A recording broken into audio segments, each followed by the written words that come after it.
தன்னுடைய முடியை இழந்தான். ஏன் வீரபாண்டிய கட்டபொம்மன் அந்த காலத்தில் தூக்கு மேலே ஏறினான். அப்படியெல்லாம் தீரன் சின்னமலையும் போராடினாரு.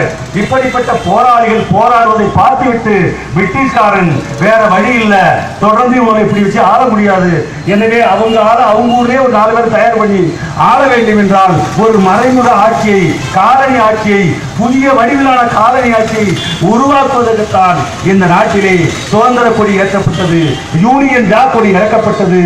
அது பிரிட்டிஷ் ஆட்சியுடைய ஆதரவோட. அதனாலதான் இந்த பிரிட்டிஷ் ஆட்சி நடந்த அத்தனை ரூலர்ஸ் இன்னைக்கு நடந்துட்டு இருக்கு. பிரிட்டிஷ்காரன் எப்படி இந்த நாட்டை கிராமத்தை ஆண்டானோ அது இன்னைக்கு அப்படியே பயன்படுத்தப்படுது. சட்டம் கூட அப்படிதான் இருக்கு. 1861 எந்த ஆட்சி நடந்ததுங்க? 1860 பிரிட்டிஷ் ஆட்சி நடந்தது. பிரிட்டிஷ்காரர்கள் நேரா ஆண்டார்கள். அவர்கள் எடுத்து நம்ம நாட்டு மக்கள் அப்பெல்லாம் போராட கூட முடியாது. ஏன்னா காங்கிரஸ் இல்லை, கம்யூனிஸ்ட் இல்லை, எதுவுமே இல்லை. 860 அந்த ஆட்சியுடைய சட்டப்படி தான் இன்னைக்கு வழக்கே போடுறோம். நம்மளால எங்க மேல வழக்கு அப்படிதான் போடுறாங்க. 1861 ஆண்டு சட்டப்படி, 1890 ஆண்டு சட்டப்படி, 1891 ஆண்டு சட்டப்படி என்று இன்றைக்கும் போடுகிறார்களே, சட்டப்படி தாக்குதல் கொடுக்கிறார்களே என்றால் இந்த சட்டங்கள் அனைத்தும் பிரிட்டிஷ் காலனி ஆட்சியை பின்பற்றியது. இந்த ஆட்சி பிரிட்டிஷ் ஆட்சியுடைய மாதிரி வகையானது.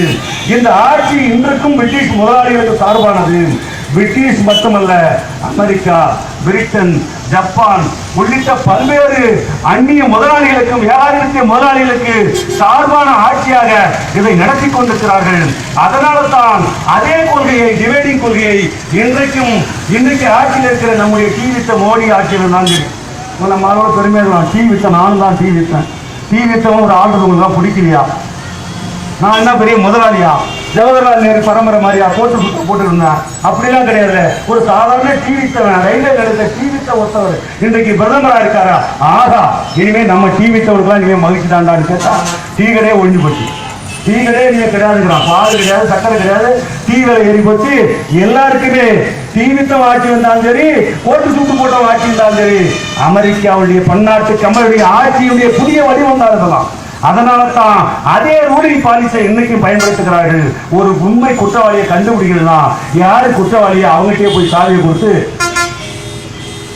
அதே குற்றவாளியான செந்தில்குமாரை போய் பார்த்து அவர்கிட்டயே விசாரிக்கிறாங்க. நீங்க யார சந்தேகப்படுறது? நீங்க யார சந்தேகப்படுறீங்கன்னா அவர்கிட்ட கேட்டா என்ன சொல்லுவாரு?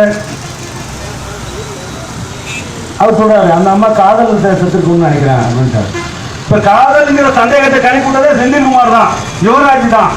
அப்படி இருக்கிற போது குற்றவாளிகளே விசாரணை நடத்தக்கூடிய அநியாயம் இந்த நாமக்கல் திருச்செங்கோடு மாவட்டத்தில் மட்டும் இல்ல, உலகத்திலே அதான் நடந்திருக்கு. அதனாலதான் அமெரிக்காக்காரன் இலங்கைக்காரன் சொல்லி 1.5 லட்சம் பேரை கொண்டது யாருன்னு இலங்கை அரசாங்கமே, சேனாவே நீயே விசாரிச்சு தண்டனை கொடுங்க அப்படின்னு சொல்லிட்டான். அதுக்கு விசாரணையே தேவையில்லை, நாங்கள் செத்தவன் அப்படியே இருந்து போறோம். விசாரணையே பண்ணாம செத்ததுக்கு மீண்டும் அடுத்து பிறக்கிறானாலும் தண்டனை கொடுப்பான். நம்முடைய விசாரணைக்கு நீதி வேண்டும் என்ற ஒரு உணர்வோட அடுத்து பிறக்கிற தலைமுறையாவது நீதிக்காக போராடி மடிவதற்கு வருவான். விசாரணை என்ற பெயராலே மக்களுடைய போராட்ட உணர்வை மழுங்கடிப்பதற்காக கண்காணிப்பு நாடகத்தை அமெரிக்கா எடுத்தது போல இந்த ஜெயலலிதா இந்த நாமக்கல் மாவட்டத்திலே திருச்செங்கோட்டிலே இந்த விஷ்ணுபிரியா டிஎஸ்பி அவருடைய மரணத்திற்கு நடத்தி கொண்டிருக்கிறார். கோகுல் ராஜு குற்றவாளியும் கண்டுபிடிக்கப்படவில்லை, விஷ்ணுபிரியா மரணத்துக்கும் காரணம் கண்டுபிடிக்கவில்லை, கண்டுபிடிப்பார்கள் என்ற நம்பிக்கையும் கிடையாது. ஆகவேதான் இந்திய கம்யூனிஸ்ட் கட்சி மார்க்சிஸ்ட் லெனினிஸ்டாக நாங்கள் சொல்லுகிறோம், ஒரே வழிதான் எடுக்கலாம். யார் குற்றவாளியோ அவர்கிட்ட விசாரணை பண்ண முடியாது. மக்கள் கமிட்டிட்ட அதிகாரத்தை கொடு. யார் பாதிக்கப்பட்டானோ, யார் சாதி வெறியை எதிர்க்கிறானோ, யார் சாதி ஆதி